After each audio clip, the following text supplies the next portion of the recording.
Thank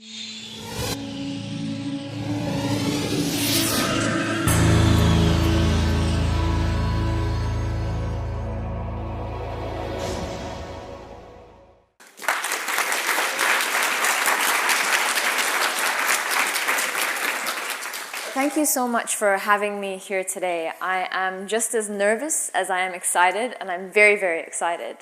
Today I'm going to tell you about an innovation a small team of us from Cambridge developed while participating in the HALT Global Case Challenge, which is the largest crowdsourcing initiative in the world. And we were challenged to create a business model that could basically solve the global water crisis. Easy, right? Well, more specifically, we were asked the question, can you create a business model that will give 100 million people access to clean water and sanitation, 100 million people living in urban slums, access to clean water and sanitation in just 5 years? The reality is this is just a drop in the bucket when you're thinking in relation to the entire crisis we face. And we thought we need a solution which is at the scale of the problem. Well, did you know that we live in a very strange world where there are 2.5 billion people that don't have a toilet, 1 billion people that don't have access to clean water. At the same time, 5.1 billion people have a mobile phone. That's 68% of people living in developing countries. And unlike you and me, who have a network of lifelines that support our lives, whether it's internet, phones, TV, government, and so many others, for the 4 billion people living at the bottom of the pyramid, their mobile phone is the lifeline. Mobile phones power the lives of the poor. It is their connection to enhance livelihoods, mobile banking services, even healthcare advice and education tools. As an aggregate, the poor are spending $51.4 billion a year on their mobile phones. Now, the year I spent living and working in rural India, I was astounded to find that farmers were keeping up to 4 mobile phones in their homes. And when I spoke to one and asked him why this was the case, he told me it was so he could stay connected despite the intermittent access to electricity. So basically, he kept all 4 of them charged just to make sure one was always working. And in his words, he said this is how compulsory the mobile phone is to his livelihood. And let's not be mistaken. When it comes to getting connected, the poor have choice. In India, they can choose from up to 15 different telecom providers. In Nigeria, they can choose from up to 5, and that number is quickly increasing. So what that means is that telecoms are competing for customers, even at the bottom of the pyramid. And because of this, the industry is becoming increasingly commoditized. And this isn't the first time we've seen this happen. We've seen this happen with airlines, with hotel groups, and probably the one you and I are most familiar with, credit cards. So what did these industries do to escape their commodity trap?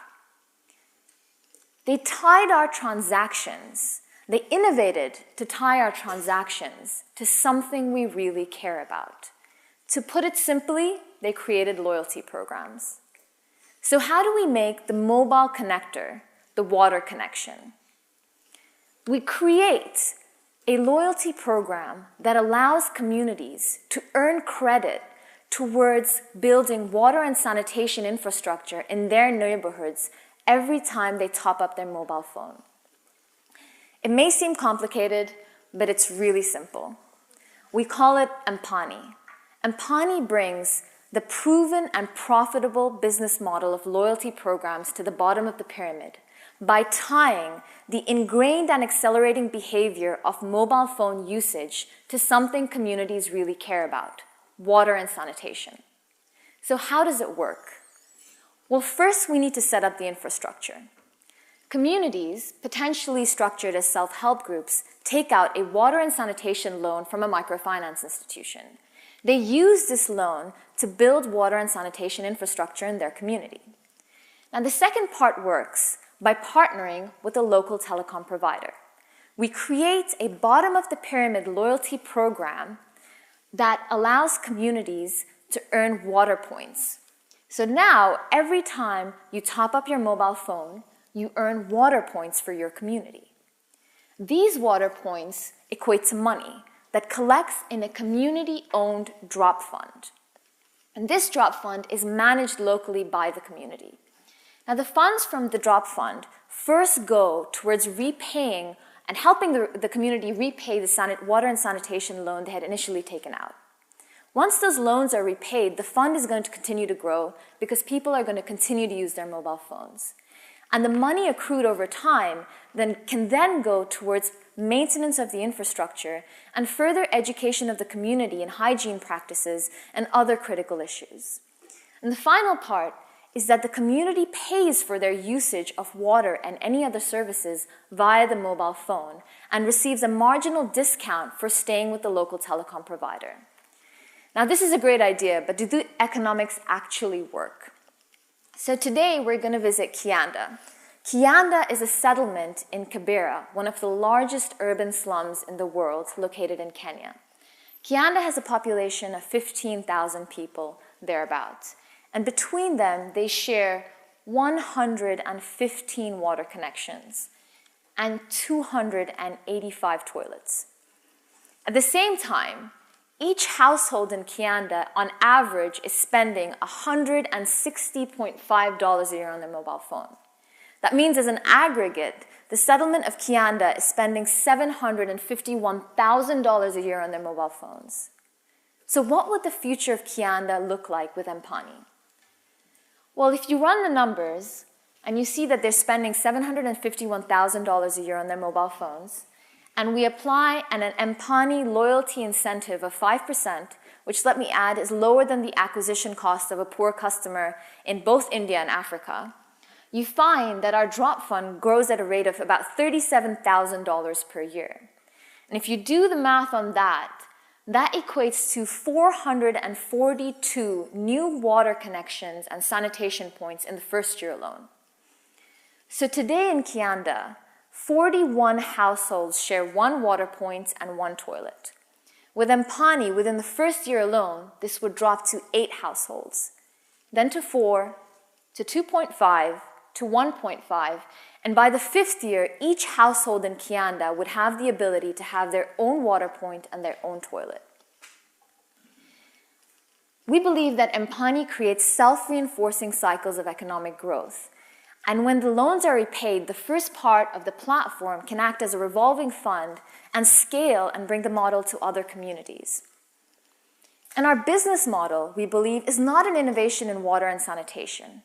It's an innovation in development financing. It can be used, as we've shown, to help communities invest in water and sanitation infrastructure, but it can be used to invest in education, it can be used to invest in health, it can be used to invest in energy, and frankly, it empowers communities to be able to invest in anything they want to improve their livelihoods.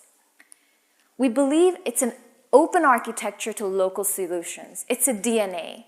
This business model will work anywhere in the world where you have high mobile penetration among the poor and telecoms competing for the poor customer. And the fact is that this is happening in pretty much every developing country in the world today. Now, how you tailor the mechanics of the model on the ground obviously should be tailored to the local conditions, but the essence of the business model works everywhere. Now, we believe this is a business model that's good for business and good for communities. It empowers communities to invest in their own futures, be healthier, more productive, and more importantly, live a more dignified way of life. It's good for telecoms because it allows them to build loyalty in an industry that experiences high churn, potentially increase their margins, and for us, most importantly, engage a community which is now which is now the fastest growing industry in the world in emerging markets, and allow them to do good while they're making a lot of money. Now, I've told you about this business model, and we spoke to people who are a lot smarter than us, and this is what they had to say about it.